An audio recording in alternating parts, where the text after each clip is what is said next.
Hola. ¿Me escuchan bien de atrás? Sí. ¿Me ven bien también? Bien. Bueno, a ver. Esto podemos hacerlo de dos maneras distintas. Puedo pasarles la presentación, puedo charlar sobre la presentación, pero en cierta manera va a ser bastante pasivo, como le decía Verónica antes. O podemos hacerlo más interactivo y en el momento en el que ustedes quieren hacer una pregunta sobre algún punto puntual, me preguntan sobre eso.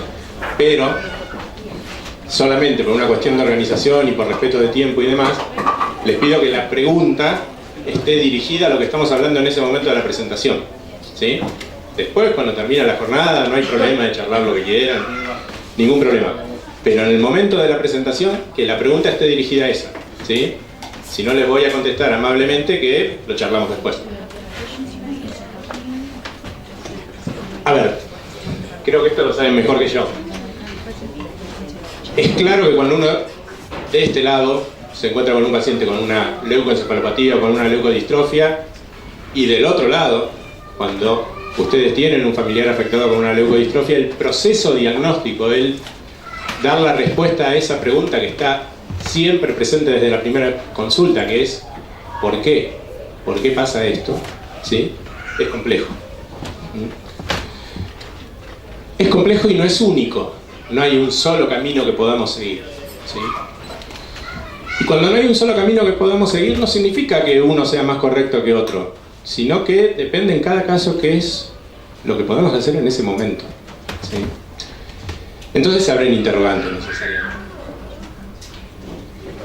Y esto no nos pasa solamente a nosotros. Por ejemplo, en este trabajo, que fue un trabajo de un consorcio de profesionales en todo el mundo dedicados a la asistencia de estos pacientes, una de las preguntas que hicieron a los miembros del consorcio, a los médicos y no médicos que trabajan en la asistencia de estos pacientes, eran qué tan confiados se sentían al momento de hacer el diagnóstico, qué tan confiados se sentían al momento de emprender ese camino de distintos caminos, de distintas opciones que se abren. Y si ustedes ven ahí, no sé si tenemos un láser o algo. Bueno. No, pero puedes parar y señalarlo. Si ustedes ven ahí... No va a poner marcador, no importa. La cuestión es que ven ahí que es muy bajo el porcentaje. Los más confiados no era más de un 16%. O sea, esto nos pasa a todos, ¿sí? No es raro. ¿Qué otra cosa sale de esto? Que las leucodistrofias, ¿sí?, son desórdenes heredables. O sea, hay un componente genético involucrado en casi todos los casos, ¿sí? Y esto trae también a una de las cosas que me gusta decir muchas veces a mí cuando estoy con colegas dando una charla muy parecida a esta, no tiene casi diferencias en los slides que uso, es que el diagnóstico de una enfermedad genética no termina hasta que no se identifica la causa genética de ese trastorno, ¿sí? Entonces uno puede tener aproximaciones al diagnóstico, uno puede tener un grado de certeza súper alto, ¿sí?, y probablemente esté en lo correcto muchas veces sin necesidad de estudios genéticos. Pero el proceso diagnóstico, como lo entendemos la mayoría de nosotros en estas enfermedades, no termina hasta que no se identifica la causa o la alteración genética de ese trastorno. Y esto es para cuando lo mostramos con nuestros colegas, ¿sí?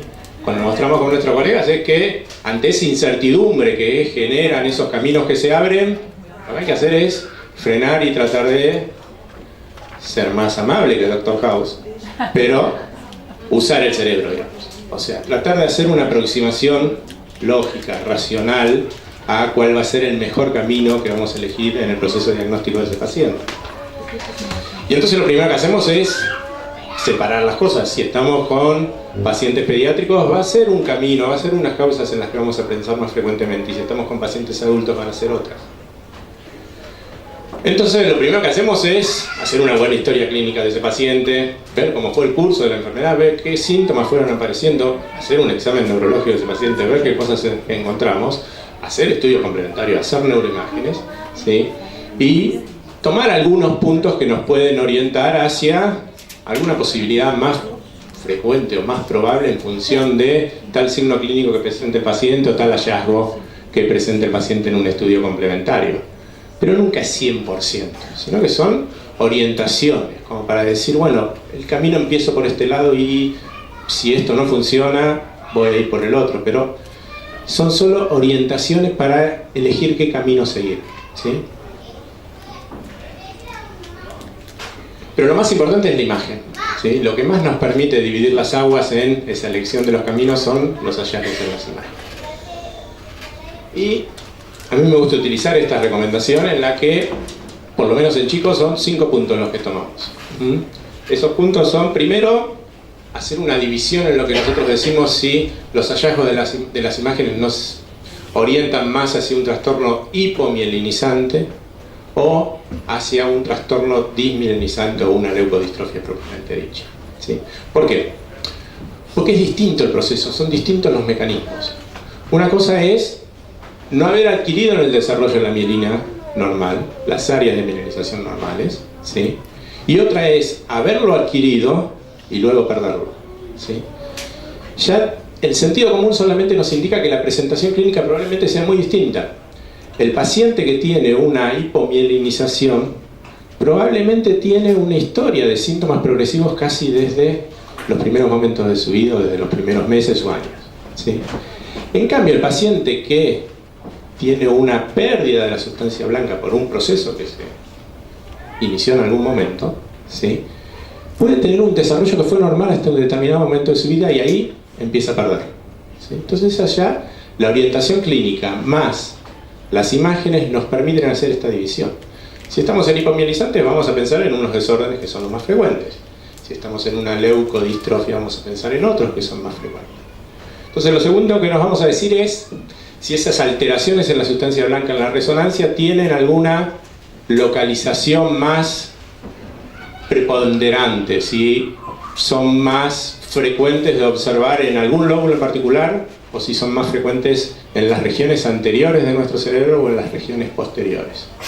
Estamos hablando de chicos. En los chicos esto puede ser así más estereotipado, digamos. En los adultos vamos a ver después que las cosas no son tan simples, al menos en esa localización de las imágenes. Entonces, eso también nos ayuda, porque si tenemos una leuco con una localización anterior, vamos a pensar en determinadas causas, si tenemos una posterior, vamos a pensar en otra. Entonces, ven cómo vamos haciendo un razonamiento casi lógico a partir de los hallazgos del examen clínico, el interrogatorio a ese paciente, el interrogatorio a la familia y caracterizando los hallazgos de las neuroimágenes. Y después hay otras características que son bastante orientativas en las neuroimágenes. Si tenemos un componente quístico, si en la sustancia blanca se fueron formando como quistes, ¿sí?, eso nos orienta mucho en determinadas presentaciones clínicas a una entidad que se llama Vanishing White Matter Disease o enfermedad de sustancia blanca evanescente u otros nombres más también, ¿sí? Entonces los quistes en la resonancia nos orientan un poco hacia ahí. Y si la lesión de sustancia blanca está más allá del cerebro y se va hacia la médula, se compromete bien el tronco, compromete la médula, hay también un grupo de trastornos, son trastornos relacionados con el metabolismo mitocondrial, que también nos orienta ese hallazgo en la imagen, ¿sí? Entonces ustedes ven acá que ya rápidamente en una consulta, con las preguntas, con la evaluación del paciente y con la evaluación de la imagen, tenemos un primer panorama de decir, bueno, empiezo por acá, empiezo por allá. Entonces, ¿cuáles son esos caminos? ¿En qué se traducen? ¿En qué periodo se traducen? Bueno, se traducen básicamente en dos grupos, ¿sí? Un grupo de estudios bioquímicos, ¿sí? Si pensamos que es uno de los trastornos en los cuales hay un déficit de una enzima particular y podemos medir o la actividad de esa enzima o las sustancias que se acumulan en el cuerpo porque esa enzima no funciona bien, ¿sí?, vamos a pedir una prueba bioquímica específica muchas veces, como puede ser en la leucodistrofia metacromática o como puede ser en la adrenoleucodistrofia, ¿sí? Si no tenemos una prueba bioquímica para elegir, ¿sí?, o si no tenemos tan claro el camino para seguir muchas veces también, ¿sí?, vamos a decidir si vamos a ir a un estudio genético primero. Y ese estudio genético groseramente puede ser de dos tipos. O puede ser un estudio genético que busca analizar un gen individual y punto, ¿sí?, analizar en algunos casos todo ese gen o en otros casos una parte de ese gen, ¿sí?, y va a dar una respuesta en consecuencia sobre si hay alteraciones o no en ese gen, no en otros, ¿sí? Entonces tenemos algunas presentaciones clínicas en las que podemos elegir un gen individual. O podemos haber tenido una alteración en el estudio bioquímico y lo queremos terminar de confirmar, o queremos tener más información para el asesoramiento de esa familia, ¿sí? Porque la atención en los pacientes con enfermedades genéticas no está limitada solo al paciente, es una atención de la familia, cercana y más amplia, ¿sí? O podemos elegir, en vez de estudiar un gen individual, un estudio multigénico. Ese estudio multigénico puede ser tan limitado como un panel a lo mejor de 5 genes. Por ejemplo, si tenemos un paciente en el que sospechamos un vanishing white matter, ¿sí? Sabemos que hay 5 genes que pueden tener alteraciones y causar esa enfermedad. Entonces, si tenemos esa sospecha, es bastante razonable pedir un panel de los genes de vanishing white matter, ¿sí? O podemos pedir un panel de más genes, 100, 150, 250, depende del laboratorio, depende de las posibilidades, que abarcan distintas leucodistrofias, distintas leucoencefalopatías genéticas. O podemos pedir lo que se llama un estudio de escala casi genómica, que sería una secuenciación de exoma, ¿sí? En el cual estudiamos casi toda la región codificante, la región donde está la información que se va a traducir en lo que después se va a ver en las proteínas, como en el gráfico que les mostraba la doctora Waldman recién, sobre bloquear ese ADN. Decían que el ADN se hacía ARN y ese ARN se hacía proteína. Bueno, esa información que va a dar lugar a ese ARN y esa proteína es lo que está codificado en cada uno de los genes. Entonces podemos hacer un estudio que se llama secuenciación de exoma, ¿sí? Que antes decíamos secuenciación completa de exoma, y afortunadamente ahora se está abandonando el decir completa porque no es completa, ¿sí? Pero en la que tenemos una aproximación bastante amplia de casi todas las causas conocidas genéticas de leucoencefalopatías y información disponible para ser reanalizada a lo largo del tiempo a la luz de nuevo conocimiento.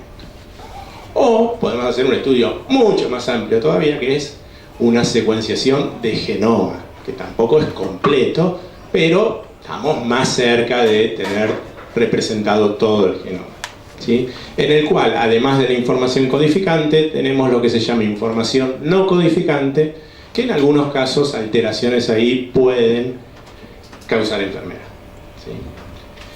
Es más, hoy decimos en algunos casos y probablemente sea reflejo de nuestra ignorancia o de nuestro desconocimiento, ¿sí? Es muy probable, esto es especular, obviamente no tengo evidencia para decir eso, que haya mucha más importancia en lo no codificante de lo que sabemos hoy, pero hoy no lo sabemos, ¿sí? Y acá pasa lo mismo, si tenemos una secuenciación de genoma también es información disponible para ser analizada hoy, y si no es diagnóstica, reanalizarla todas las veces que sea necesario a lo largo del tiempo. Entonces ven cómo se nos abren caminos y esos caminos significan distintas estrategias de pruebas que podemos solicitar. Si estamos ante un adulto, es más fácil y más complejo, ¿sí? Es más fácil porque quizás son menos las condiciones en las que vamos a pensar. Es más fácil porque muchas veces el curso evolutivo de los pacientes es un poco más lento, entonces nos da un poco más de tiempo, hay menos premura a veces. Y es más fácil porque van a ver que las cosas que tenemos que caracterizar en las imágenes son menos que en los chicos, entonces nos separa un poco más los caminos. Pero es más difícil porque sabemos mucho menos de las leucoencefalopatías de los adultos que de las de los chicos. Entonces, si les decía que sabemos poco de las de los chicos, imagínense de las de los adultos. Entonces ahí también es una dificultad. Y de nuevo, el camino empieza con clínica, con hallazgos en el examen neurológico que nos van a orientar. Entonces, las imágenes lo que hacemos es primero decir, estas alteraciones de sustancia blanca se parecen a lo que vemos en los pacientes en los que sabemos que puede haber un mecanismo vascular alterado, o sea que los pequeños vasos que están dentro de nuestro cerebro se están alterando y eso causa secundariamente esos cambios de señal en la sustancia blanca que vemos en las imágenes. Si se parece ese patrón vascular, eso nos orienta básicamente hacia las más prevalentes, las más frecuentes, ¿sí? Que la más frecuente es CADASIL, que es una leucoencefalopatía genética del adulto, en la cual tiene algunos hallazgos en la resonancia que son muy característicos de CADASIL, tiene otros más o menos, pero comparte esto de tener un patrón que lo llamamos vascular. Entonces, ahí es sospecha fuerte de CADASIL, y ahí el camino va hacia la genética, ¿sí? Antes, y todavía en muchos centros, se hacía como primera prueba una biopsia de piel. Bueno, la sensibilidad de la biopsia de piel en las mejores manos, con las mejores técnicas, no supera el 50%. Entonces, acuérdense lo que decía, es una enfermedad genética, el diagnóstico no termina hasta que no se identifica la alteración genética. La alteración en CADASIL está en un solo gen, lo que sabemos hasta ahora, que se llama Notch3, ¿sí?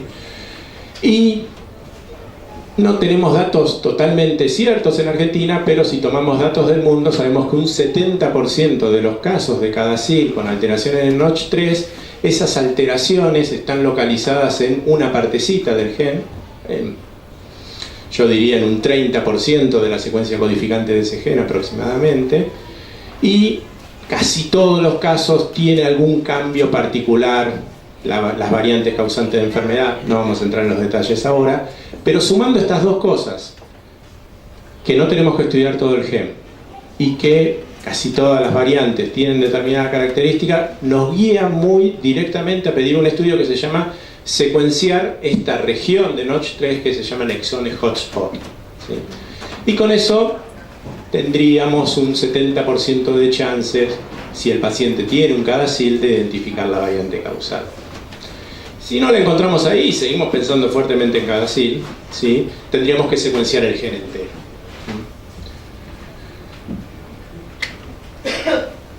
El otro patrón que tenemos que observar en las imágenes es si, también, de nuevo, hay cavidades. Si hay cavidades, puede ser también un vanishing white matter. Vanishing white matter se puede presentar a lo largo de la vida.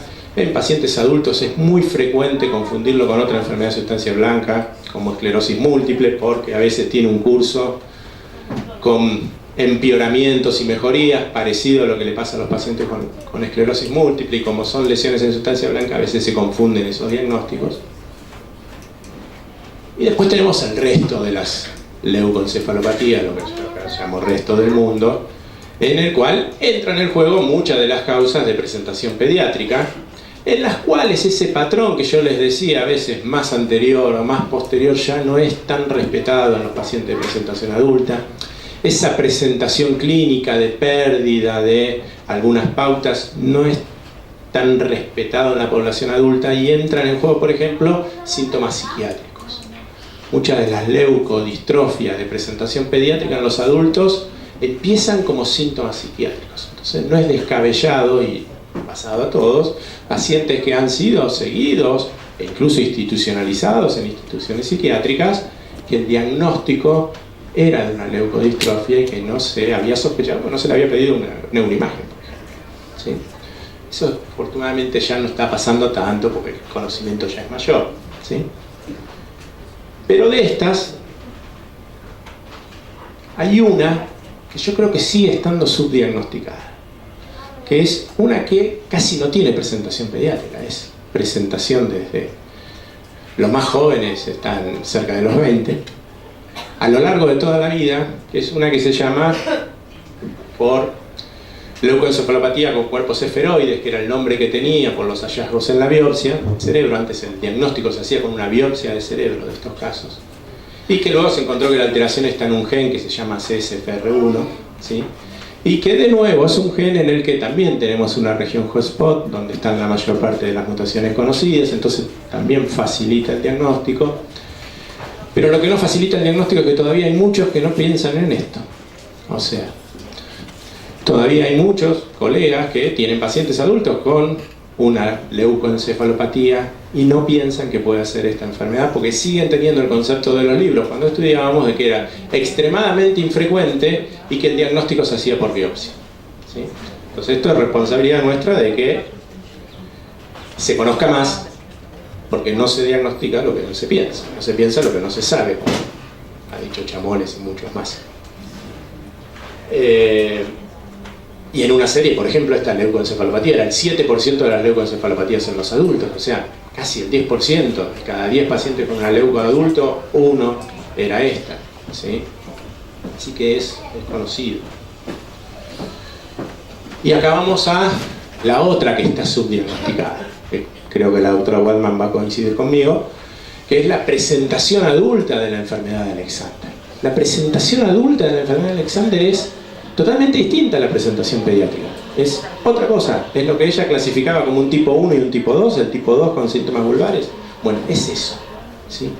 Y los hallazgos de cambios de señal en la sustancia blanca, en la resonancia, pueden ser muy sutiles, puede ser un pequeño cambio a nivel del bulbo, o a veces ni siquiera, si el estudio no es de muy buena calidad, uno no ve el cambio de señal y lo que ve es un bulbo más chiquito, atrofiado. O sea, la resonancia ahí a veces no termina de ayudar, pero la tenemos que pensar en todo paciente adulto y adulto grande.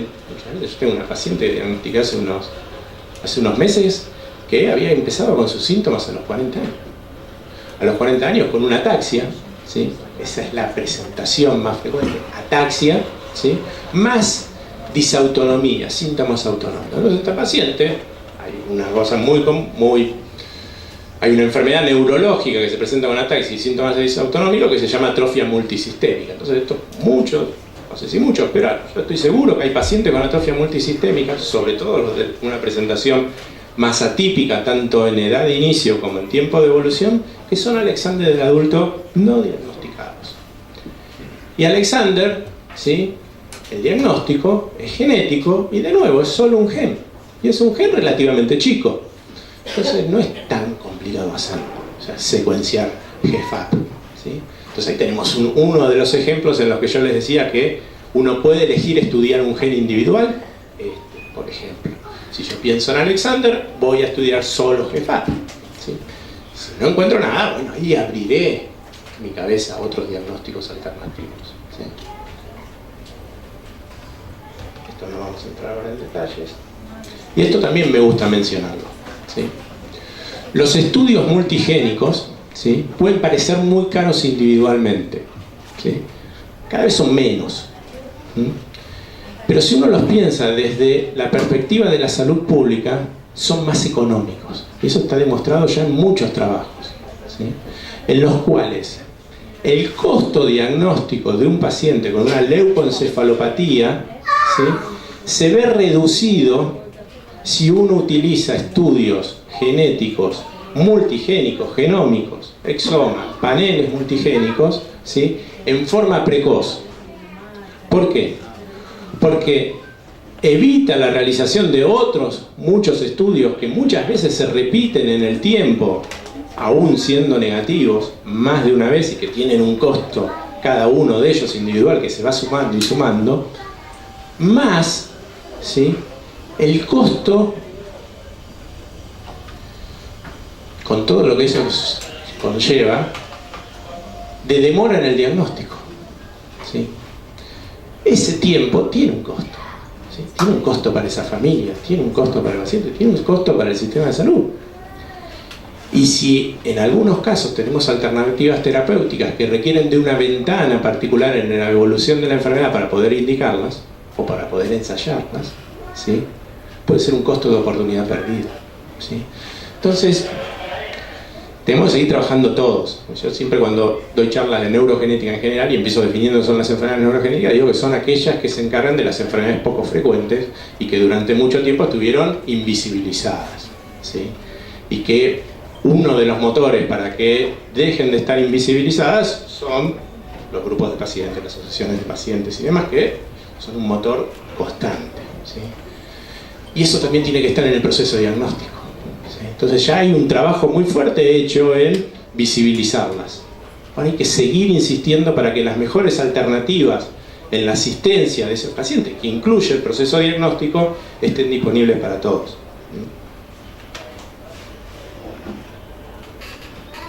Entonces, uno puede elegir distintos caminos, bioquímico, genes individuales, multigénico. Eso va a estar guiado por la impresión clínica, la sospecha clínica, el análisis que uno hace siguiendo estos distintos pasos que les decía a partir de lo que encuentra en el interrogatorio, en el examen de ese paciente, en la historia familiar, y en los hallazgos de los estudios complementarios y principalmente en la caracterización de las neuroimágenes. O sea, decir que una imagen tiene solo una leucoencefalopatía no alcanza. O sea, hay que caracterizar qué tipo de leucoencefalopatía. Creo que ya es claro eso, ¿sí? Entonces, para ir terminando, siempre está bueno ver algún video. Esto es de un artículo súper reciente que es muy ilustrativo.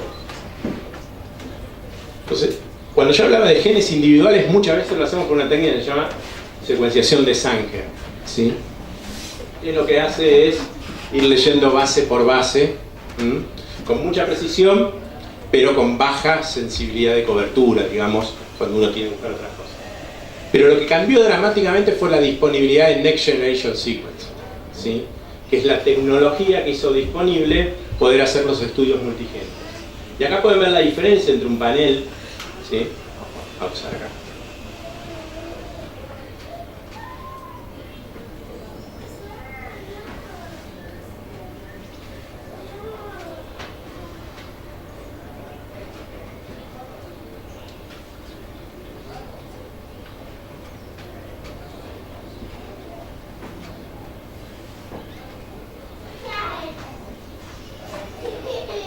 Bueno, quería pausarlo, pero no pude.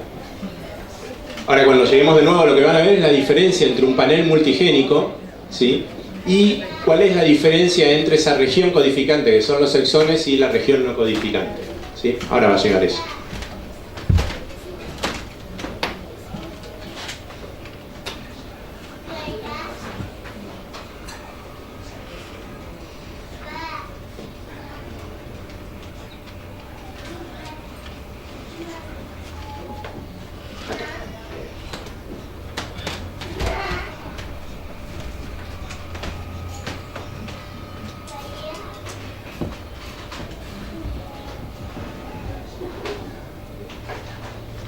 Ahí pueden ver, lo que está en azul son las regiones que yo voy a investigar, en ese estudio multigénico, ¿sí? Entonces ven que se van a pegar solamente a los exones, que es la parte codificante que les decía. Y cuando es un panel, acá por ejemplo tenemos 3 genes, ese panel solamente está estudiando 2 genes. Entonces, si la alteración estuviera en el gen A, porque no lo sabíamos que era una causa de leucoencefalopatía o leucodistrofia, ese estudio no lo va a buscar y puede ser negativo, ¿sí?